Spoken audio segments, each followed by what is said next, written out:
Lesson 4. The Dog's Bill. John's dog was a bad dog. He bit people frequently. John had great concern about this. It was not an appropriate way for a dog to behave.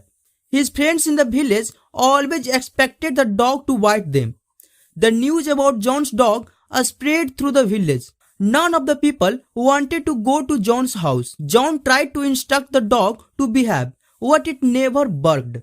He tried to be patient and teach the dog to be calm. That also didn't work. John didn't want to punish the dog. How will I stop my dog's bad habit? John asked himself. John's friend came to talk to him about the issue.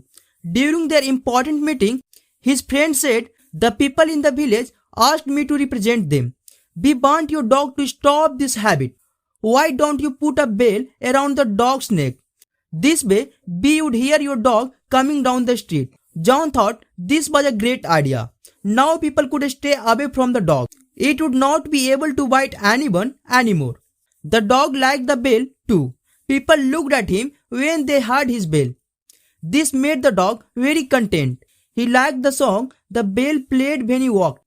One day, John's dog strolled through the village and met some other dogs. He expected them to want a bell like this, but they laughed at his bell. They said the bell made people avoid him. John's dog shook his head. "No, they look at me because they like the bell." The other dog said, "You have the wrong idea of what makes you popular. Of course, they like your bell. It tells them where you are so they can avoid you. You are not able to avoid them anymore." You see, being popular isn't something positive when it's for the wrong reason.